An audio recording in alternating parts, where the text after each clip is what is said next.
Hey guys, this is SoFlo Josh, and today we're going to be making a video on my top 10 cars that I'm very excited for this year. So with that being said, let's go ahead and get into the video.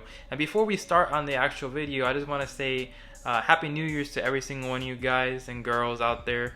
Thank you so much for following me throughout 2021 when the channel started. I hope this year will be extremely prosperous for every single one of you out there. So with that being said, let's go ahead and actually get into the video. So number 10. So number 10 is actually going to be the new Alfa Romeo Tonale.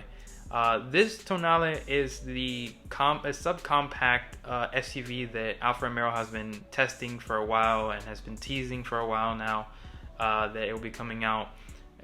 This is going to be basically riding on a completely new chassis for the brand. It will also be using the new 2.0 turbo that we've known to come accustomed to from the Jeep Wrangler, but this will be for the front-wheel drive version, so it's not going to be longitudinal, it's going to be horizontally mounted. So that's going to be my number 10. Of course, there's not too much to talk about with that vehicle because right now they're kind of teasing it, and supposedly this year is the year that they're going to be revealing it. I would assume that it would probably be revealed around March or May time. But yeah, that's going to be my number 10. Let's move on to my number 9. Now, the number 9 is actually the Lexus LX 600. So when this vehicle got revealed last year, I was really excited for it. I loved the overall looks that it had. It looks very elegant, especially in the non-F Sport trim. For some reason, the F Sport trim doesn't really fit the LX, I think, in my opinion. But of course, that could be different for everybody else's opinion. But I feel like the LX should be more of a luxurious SUV instead of a sporty SUV. But I love the way it looks. Of course, it is the exact same chassis that they used for the Toyota Land Cruiser overseas in the Middle East. And it gets the exact same 3.5 liter twin turbocharged engine that we see in the actual Toyota Tundra. So I've always loved the way that this LX has looked, especially this new generation, because the prior generation I didn't really care for it too much, but I love the overall, like the body style itself, the way that the fenders are very muscular in the way that they are, and how certain colors, if you look at them, actually make those fenders look very muscular, shadowy in a way, to highlight that line that accentuates around the wheels. I really like the way that really looks, but I can't wait to actually see that one in person, and actually hopefully I can do a review in that one and drive it. So my number 8 now is going to be the Jeep Grand Cherokee 4xe. So I know that the 4xe and the 2-row version of the regular Grand Cherokee has been unveiled since last year. The thing is, the 4xe is actually coming out this year, so it's going to be coming out this winter. So basically from now until March or early April is when it's going to come out to the dealerships. But this one I'm really excited to, because it is our first ever turbocharged engine inside of the Grand Cherokee family. So since it has the turbocharged with that electric assist, you can get 375 horsepower, which is actually making more horsepower than the Pentastar V6, and it's actually making a little bit less than the 5.7 liter V8 that they have currently. So this is a really good option, and plus it encourages that efficiency and what Jeep wants to do with their whole 4xe kind of technology that they have incorporated. Of course, this is the exact same power plant that's from the Jeep Wrangler that was plopped into here. So it's very interesting that Jeep is going to be continuing to do this 4xe, and I'm almost sure that once Jeep officially comes out with the inline 6 turbo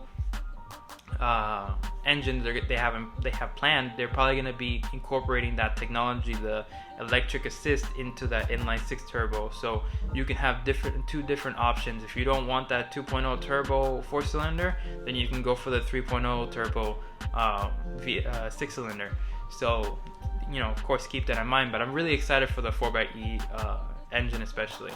So my number 7, actually I'm unsure or if they're gonna actually reveal this year, but they did tease it at the very end of last year, and that's gonna be the all-new electric GMC Sierra. Now, I'm gonna disclose I'm not too huge of a fan on electric vehicles. I do love, Rivian vehicles, Lucid Air, but I will say, not so much Tesla. If you guys can understand, I have an understanding with Teslas, but I don't really like them. I feel like they are too. I feel like they're a little bit too out of reach in the sense, like, from what a person wants, an actual consumer wants to get in a car. But with that being said, I'm not gonna get into like such a controversial issue. So yeah, the electric GMC Sierra. Now we know that that tomorrow, essentially, with this video being posted today, the Chevy Silverado will be unveiled. Of course, that's the electric version, so we probably are going to find out powertrain tomorrow. I'll do a video separately tomorrow about that Chevy Silverado electric version.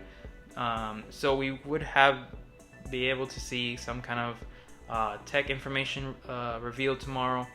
It was planned for the the CES conference, but of course GM pulled out because of all the issues that are going on right now, which I won't be getting into. But I really do love the front end of the teaser image that they gave us. The GMC being an electric truck, especially the Sierra, it really looks good, and I can't wait for that.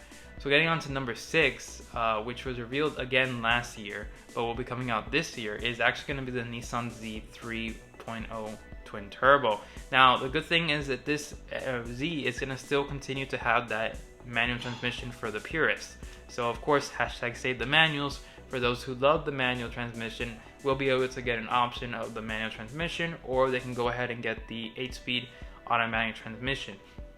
Now the cool thing, what I love about the Z specifically, is the fact that it encompasses a lot of the heritage that prior Z models had. The Z300X, the 350Z, the 370Z, and I like how they all mishmashed everything together and made it an extremely gorgeous looking design.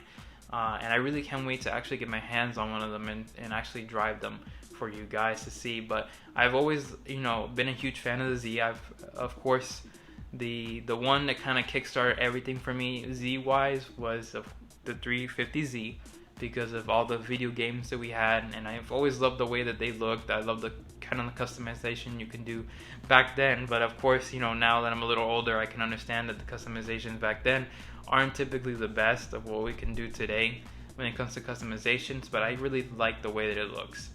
So getting on to the next one, number 5, is actually going to be the Honda Accord. Now, it is possible that we will be able to see this Honda Accord being revealed at the tail end of this year.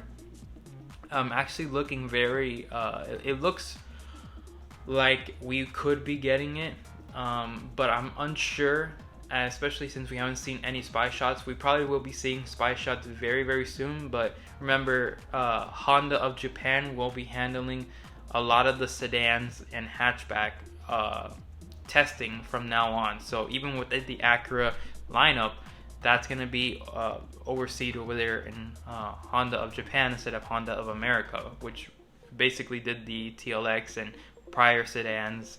Well, of course, not the original TL and other models, but now with this being said, just keep that in mind, that we probably won't be seeing as many spy shots of the Accord because it's going to be developed over there in Japan. Now, one of the key things to remember is that it's quite possible that we actually might be able to be getting the Accord with a new plug-in hybrid system. So we might be able to see the Accord encompass the exact same 2.0 turbo that it currently has, but with the hybrid setup. I'm really hope that that's going to be the top trim, maybe for the touring or the sport touring that they might encompass. And it's possible that we could see an actual lift back for the Accord, but that's just my estimations, guessing, because maybe they want to again differentiate it from the Acura TLX even more by doing that. So if you do that, it actually can bring in some buyers who maybe wanted like a CRV, but they didn't, they kind of didn't want a CRV, but they had to go get one. But at the end of the day, if an Accord actually has a liftback, that'll be a great thing to option. So number 4 is going to be the actual next generation Toyota Tacoma. We've seen spy shots already out online already, and we also saw on Toyota's electric EV day kind of thing that they did, we saw a pickup truck that essentially is just a Tacoma. It literally looks like a Tacoma. It has everything that encompasses it to be a Tacoma. It doesn't look anything like a Tundra, but of course the front end in this picture I'm going to be showing you is the actual Tacoma, because we have the same exact light fixtures of the Tundra, and Toyota themselves have actually said that the Tacoma would be more similar in design wise to the Tundra. So that's a great thing. I mean, the Tundra looks very handsome. Hopefully, I mean, from what this picture shows, it doesn't look as going to be getting a massive grille, luckily. And it could also encompass maybe even adding in that 3.5 liter twin turbocharged engine in it, which would be really cool to have, especially for the TRD Pro models and up. Number 3 now is going to be the Toyota GR Corolla. Now, we've been begging Toyota for a hot hatchback for many years, and when Toyota had unveiled the Toyota GR Yaris back in 2020, it was, everybody wanted it in the United States. We wanted it, we cared for it. It got so much love and so much so much press involved with it that Toyota went ahead and said, came out with a website, a link saying for a hot hatch, and now we officially know that the GR Corolla is actually going to be coming here to the States, and it's going to be getting the exact same powertrain, thank God, from the Toyota GR Yaris, which I'm very, very happy about. It's going to get that 1.6 liter turbocharged 3-cylinder, producing 368 horsepower to all 4 wheels, which is amazing, especially since the fact that it's not a 2-door version, it's not a homologation version that the GR Yaris is because of WRC. So the good thing is they didn't have to homologate it in order to encompass what they could use for WRC, since it won't be going to WRC. And we have all those, every 4 doors, we have the trunk and everything like that, and I'm sure it's gonna look amazing. I mean, you can see in this picture here that was snapped by one of the people at the I think it was GR Corolla forums.com, and it looks amazing. I love the way it looks. Overall, of course, you could see that it has some wider fenders up front and in the rear, and I mean, I'm just excited for it because finally the Corolla is getting back to that point where we're actually talking about it performance-wise. It's been a hiatus from Toyota offering a performance Corolla since the rear-wheel drive Corollas used to be extremely popular, and now we have somewhat of a great performance car, and it can compete against the Veloster N as well as the Volkswagen GTI. So that's a great thing. So number 2 is going to come down to the Acura Integra / Integra Type S. So I know this car has gotten a ton of hate, and I can understand where people are coming from, but the fact is that this is our Integra for the new generation of buyers. The new generation of buyers currently want what this car is. It's a 5-door. It's a sportback like the original Integra. So the good thing at least is we're going to be getting a manual transmission, and we're going to be getting a Type S version. So the manual transmission will be coming more than likely on the 1.5 turbo, which is the base Integra. You could definitely call it the Integra A-Spec.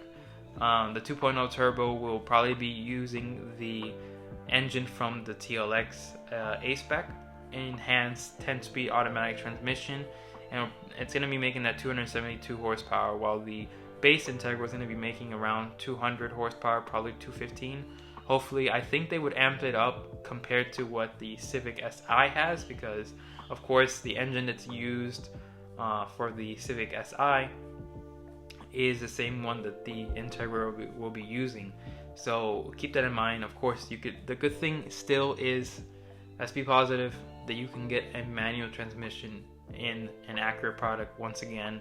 With the fact that the ILX was the last one, you can get that back in the, I think it was the pre-facelifted models. You could, but no longer can you. Now, number one is gonna actually be the Genesis G90. Now, the Genesis G90 was revealed very late last year, but of course, we all know that model will be probably going on sale in Korea first before it even reaches over here. You know, typical emission standards that we have to deal with over here in the United States. But yeah, of course, is going to be having that new 3.5 liter twin turbo charged V6. It will no longer have a 5.0 liter V8 under the hood, so this one makes 375 horsepower. I kind of wish they amped it up a little bit more to meet kind of like an area of 400 horsepower. I know that the long wheelbase version that will be sold in Korea will actually be using the 3.5 liter turbocharged and supercharged version of the application. So it's going to be making around 400 horsepower over there in South Korea. So it's a cool little thing. I really do love the styling of the new G90. The interior, for me, I don't know what it is, but it reminds me so much of those late 50s, early 60s interior design. Very elegant, very American designed interior. The exterior looks traditional Korean, especially with the two-line distinctive lights for all around the car that Genesis always has for every single model of their brand. So it's a very cool thing. I'm very happy that, you know, Genesis is continuing the G90. I thought honestly that they weren't going to do any more with how executive sedan sales aren't the best right now, but it seems that they're getting enough people over here in the States to actually buy them, which is a good thing. But yeah, guys, that's going to be my top 10 excited cars that I'm going to be looking forward to seeing this year and hopefully being able to test drive. Let me know what you guys think. What cars are you excited for this year? Make sure to like, comment, and subscribe on the channel, guys. It would be really appreciated. And I'll see you guys in the next video. Bye-bye.